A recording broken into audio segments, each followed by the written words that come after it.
A todos. Obrigado por terem vindo, por terem prestigiar o evento. Queria aproveitar, antes de ingressar aqui no tema, só reiterar os agradecimentos àqueles que viabilizaram a realização do nosso congresso. Em primeiro lugar, ao OAB, na figura do presidente, Dr. Felipe Santa Cruz. Agradecer também à Escola Nacional de Advocacia, na figura do Dr. Rony Duarte. Agradecer aos nossos patrocinadores, o Justen Pereira, Oliveira Italamini, na figura, evidentemente, do professor Marçal, do professor César. Agradecer à NTF, na professora da figura do Fernando, e agradecer aos esforços aqui de algumas pessoas que realmente dedicaram muita energia à realização desse congresso. De um lado, a doutora Mônica Justen, a doutora Juliane de Oliveira, o Jorge Sotomayor, que foi, aliás, o precursor e foi quem concebeu o GEDIP aqui em Brasília, e a Camila Batista. Então, muito obrigado a todos pelo esforço. E acredito que, até então, pelas palestras que me antecederam, acho que nós temos aí condições de concluir que o esforço valeu a pena. Nós estamos tratando aqui nesse painel sobre os contratos problemáticos, e a gente pode perceber que há uma identidade, há uma sinergia entre os temas que foram apresentados pela professora Juliana e aquele que me cabe aqui, que envolve a questão da regulação, da relicitação desses contratos. Mas eu queria começar, só pedindo emprestado, professora, o passador, queria começar falando, na realidade, daquilo que é o pano de fundo de ambos os painéis, que é lidar com a frustração. A frustração no âmbito dos contratos e a frustração no âmbito dos contratos de concessão. E a frustração, ela nada mais é, e olha, eu queria que vocês valorizassem essa tela, porque deu um trabalho para fazer.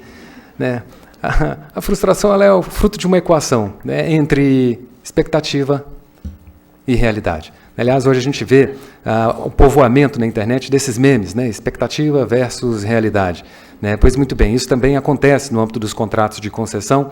E se é verdade que a frustração, como sendo o delta, como sendo a resultante dessas duas variáveis, expectativa e realidade, é verdade que ela está permeada na nossa vida, no nosso cotidiano. Então, frustração em relação ao casamento, frustração em relação à opção profissional, frustração em relação à opção do curso que a gente faz na hora do vestibular. Não poderia ser diferente em relação aos contratos, não poderia ser diferente em relação aos contratos de concessão. E aqui eu quero chamar a atenção para um dado importante. O nome desse congresso é o Congresso Brasileiro de Direito Público da Infraestrutura. O nome já é bastante provocativo. E é um nome que quase que une paroxismos. Nós temos direito público, ainda com a sua doutrina hermética, ainda com os nossos estudantes aprendendo os elementos do ato administrativo, o aspecto unilateral, o poder do príncipe no âmbito dos contratos administrativos. Então, nós temos o direito público com esse seu aspecto hermético e, de outro lado, a infraestrutura, com a sua pujança, com a sua dinâmica.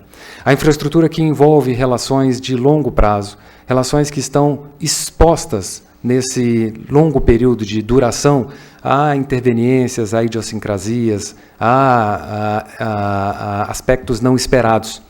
A infraestrutura, como realidade que é, como fato da vida que é, e a relação da infraestrutura com o poder público tem pressionado as fronteiras do direito público.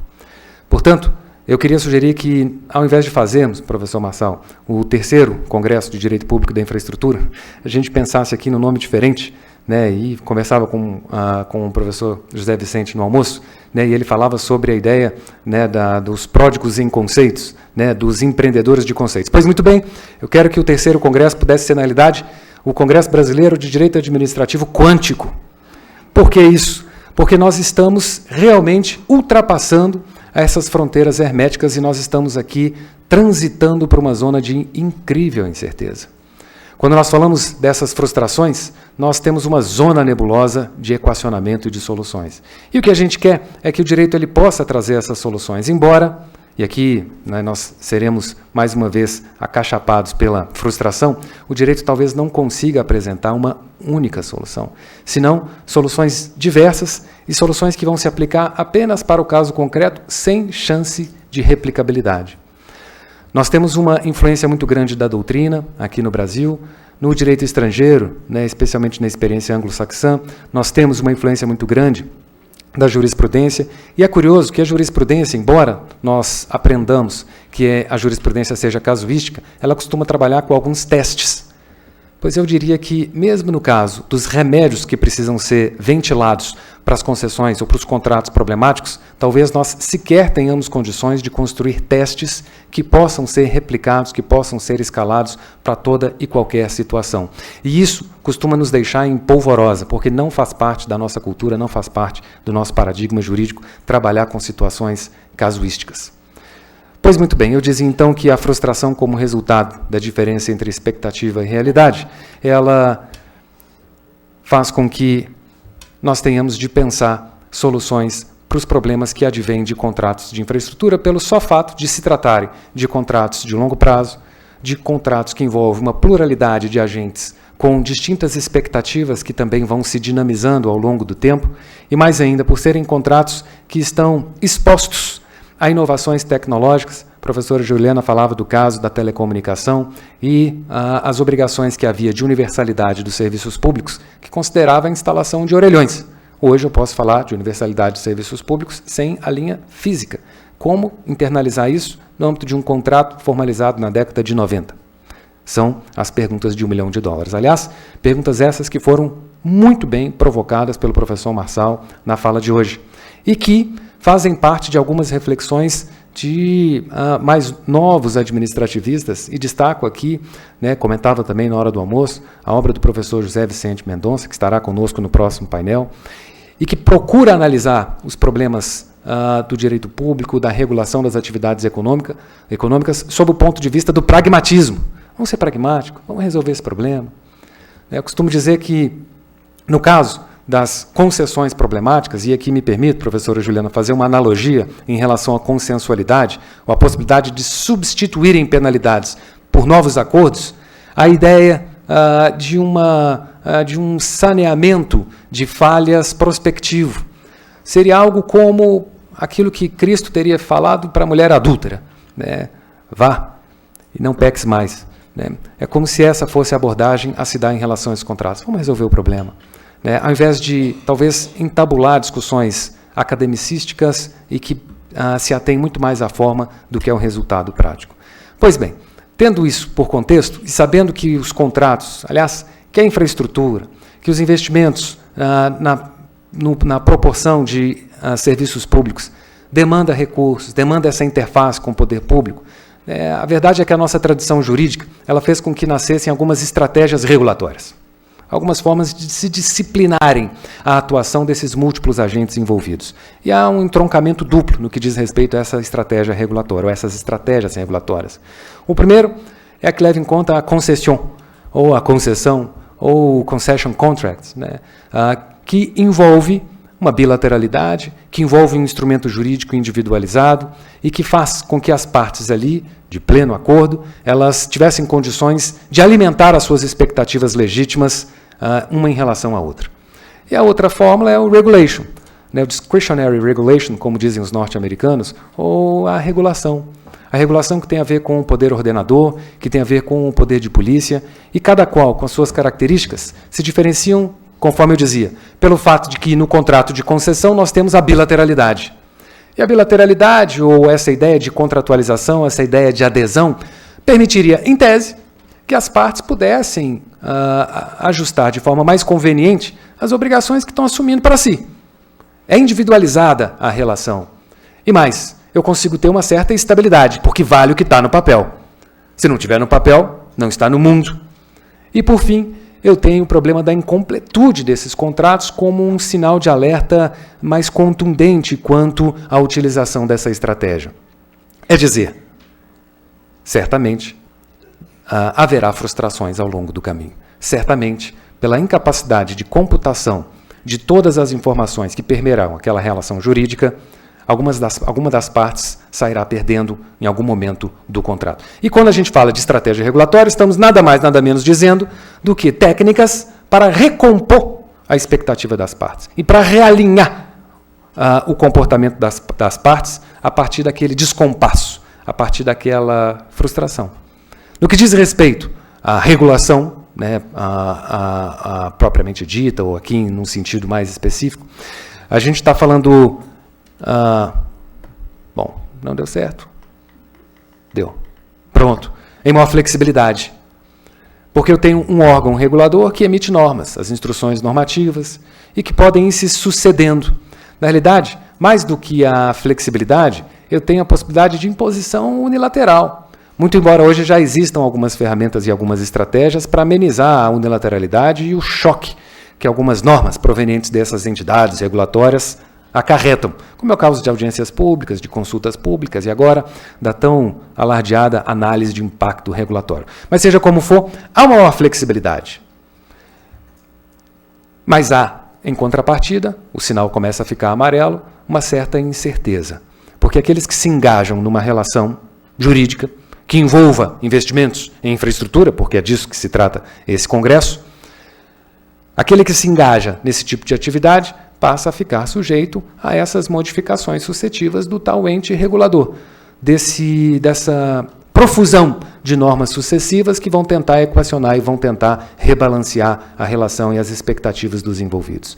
E, por fim, ainda há o risco, no que diz respeito à sistemática da regulação, ou da regulação discricionária, ainda há o risco da captura. E nem estou aqui dizendo necessariamente da captura das agências reguladoras pelo mercado, que era, curiosamente, um dos grandes alarmes feitos à época em que no Brasil se passou a adotar esse tipo de estrutura. Eu me refiro aqui, pelo contrário, à captura das agências reguladoras, à burocracia, ao corpo burocrático, ao imobilismo. Mas seja como for, essas são características ou esses são aspectos da realidade que envolve cada uma dessas estratégias, envolvendo, por sua vez, a infraestrutura e o relacionamento do poder público com aquele responsável por investir ou por conduzir algum equipamento que venha a ser utilizado para o provimento de um serviço público, de um bem público, coisa que o valha. A estratégia predominante no Brasil ainda é do contrato de concessão, muito embora não é uma estratégia isolada. Nós temos, evidentemente, a participação de alguns componentes da estratégia da regulação em sentido estrito. Tanto é que, malgrado tenhamos contratos de concessão de rodovia, contratos de concessão no âmbito do serviço de telecomunicação, aeroportos e coisa que o valha, persiste a figura das agências reguladoras. Mas veja que, em outros setores, não há contratos de concessão e há a predominância da estratégia da regulation, como é o caso do setor de saúde, como o setor de fármacos. Mas nós estamos falando de infraestrutura e a estratégia, eu dizia, predominante ainda é dos contratos de concessão e é nesses contratos que nós testemunhamos a existência de frustrações. E é em relação a estas frustrações, ocasionadas por aqueles componentes, por aqueles ingredientes atinentes à infraestrutura, é isso o que a gente precisa remediar, são as perguntas envolvendo o tratamento dessas frustrações que precisam ser endereçadas pelo direito. E o que a gente percebe na atualidade é que existem mais perguntas do que respostas. E quando se fala no tema deste painel, qual seja, desafios para a regulação dos contratos problemáticos, nomeadamente, desafios para a regulamentação do que se convencionou chamar processo de relicitação, é inevitável perpassar por essas perguntas. E talvez ainda haja tempo, uma vez que ainda há espaço para a regulamentação dessa medida no governo federal, talvez ainda haja tempo para que nós suscitemos de forma transparente, de forma honesta, essas dúvidas, com o objetivo de buscar os seus respectivos equacionamentos. A primeira dúvida, afinal de contas, o que é um contrato problemático? Se é verdade, como se dizia logo cedo, que a única certeza da vida é a morte, o pagamento de tributos, Dr. Rafael, e mais ainda, os aditivos contratuais, todo e qualquer contrato que venha a ser aditivado, ele merece o rótulo de contrato problemático? Todo contrato que tenha por detrás de si algum nível de frustração merece o desencadeamento de um custo transacional, de repactuação, de consensualização? Acho que não. Ainda penso que é necessário um certo iter, um certo rito a ser observado para a qualificação desses contratos como problemáticos. No caso da Lei 13.448, há uma espécie de endereçamento desse problema. Qual seja? O contrato tem que ser qualificado lá pelo tal Conselho do Programa de Parcerias de Investimento, que é um conselho de ministros. É uma alternativa. Mas não necessariamente É a única alternativa. O fato é que os contratos problemáticos, uma vez que imponham decisões heterodoxas, talvez eles precisassem de um núcleo decisório, de um núcleo de consensamento. Nós nunca vamos conseguir precisar um rol exaustivo, taxativo, do que seriam os contratos problemáticos. Eles vão ter que ser construídos caso a caso. E nesse aspecto, talvez seria realmente necessário se utilizar desse equipamento, dessa estrutura de governança que pudesse rotular um tal contrato como problemático ou não problemático, com as respectivas motivações. Um contrato pode ser problemático dentro de um contexto econômico histórico e de outro não. Dentro de um contexto de crise, como aquela que nós atravessávamos, dentro de um contexto em que nós precisamos, com alguma urgência, de novos investimentos, de revitalizar a infraestrutura e os serviços públicos, um contrato problemático pode merecer um tratamento diferenciado. O fato é que tudo vai depender das circunstâncias. E, na minha concepção, nós precisamos legitimar atores para apontar aqueles que serão os contratos escolhidos. Segunda pergunta: quem define quais são esses contratos? Há uma inter-relação grande entre a primeira e a segunda. Dizia que na regulamentação da Lei 13.448, e mesmo na própria lei então concebida, havia um conselho de ministros. Mas perceba, a Lei 13.448 e o aguardado decreto que a regulamentaria está circunscrita ao âmbito federal.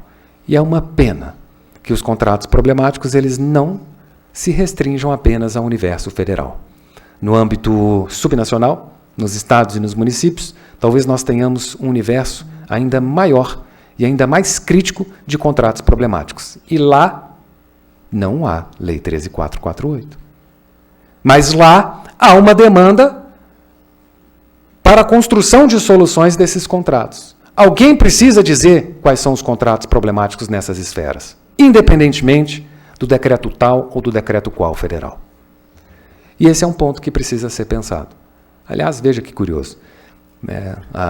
Em Minas Gerais, é exatamente por aquilo que estamos passando. O Estado está derretendo, sob o ponto de vista econômico-financeiro.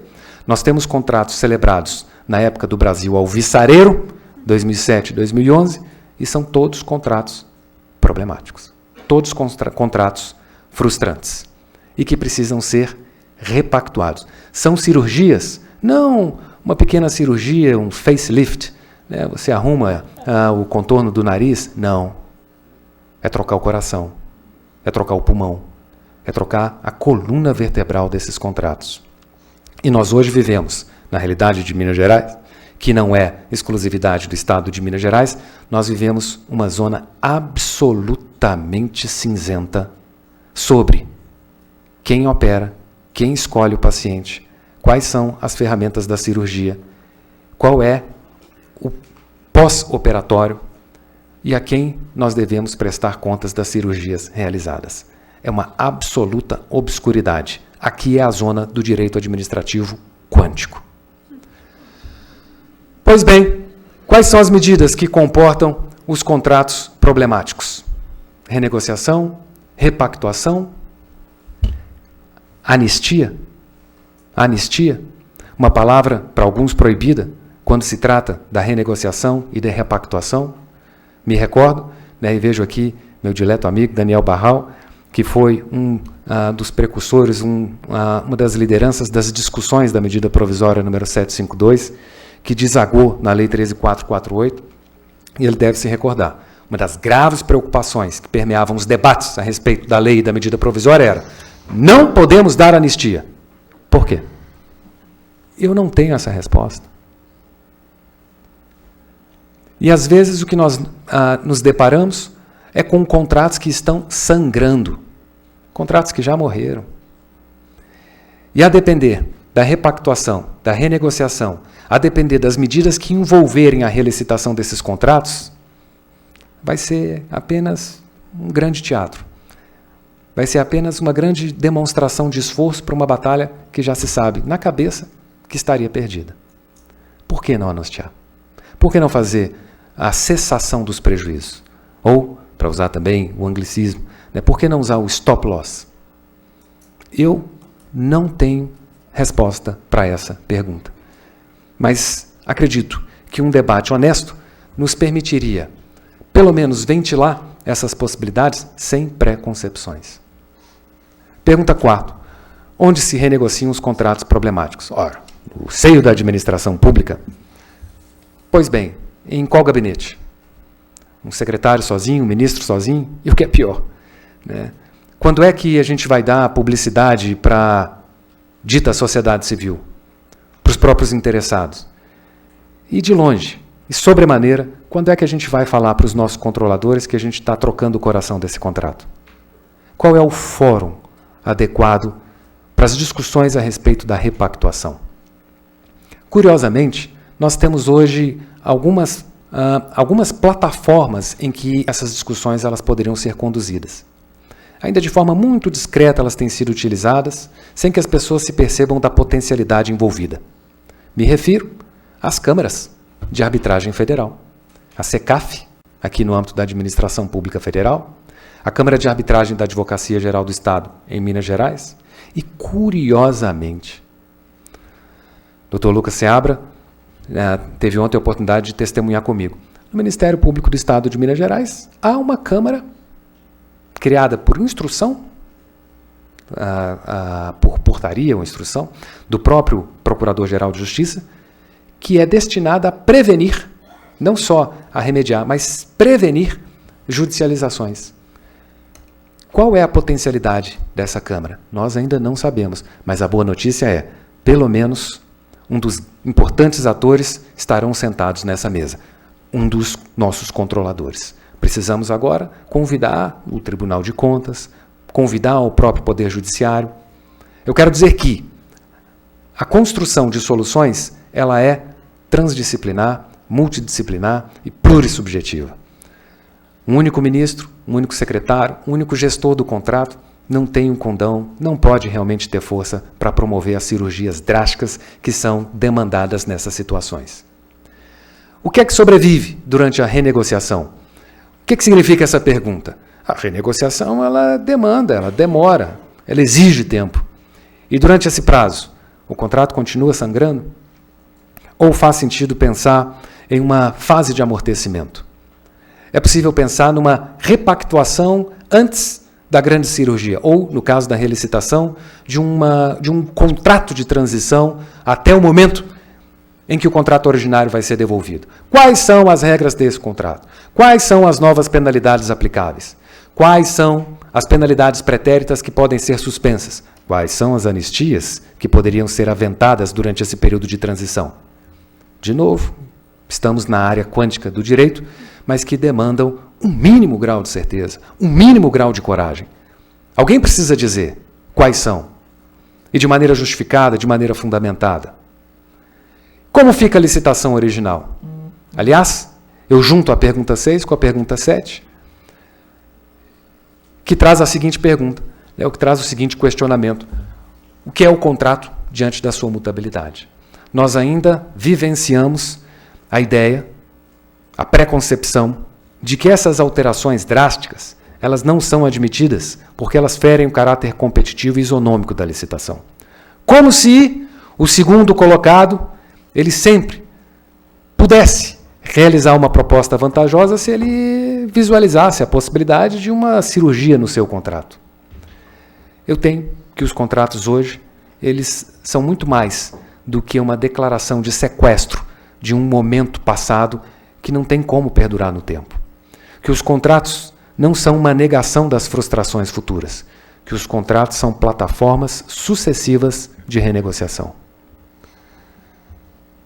Dentro de um parâmetro de governança, dentro de um sistema transparente, com diálogo, dizíamos que não é todo e qualquer contrato que merece ser caracterizado de problemático. E isso envolve a legitimação das medidas implementadas para tentar reconstruí-los. O contrato tem que admitir as suas renegociações. O contrato tem que conter cláusulas. E aqui eu passo para a última pergunta. Sob o ponto de vista prospectivo, o papel dos contratos. Eles têm que ter cláusulas de renegociação natural. as cláusulas de revisão ordinária, que hoje já contém nos contratos de concessão, mas quem é operador e precisa se valer dessas cláusulas ou dessas revisões ordinárias, sabe a grandíssima dificuldade que há em implementá-las. E mais do que as revisões ordinárias, os contratos, eles precisam ter válvulas de escape para quando aparecem momentos de grave crise.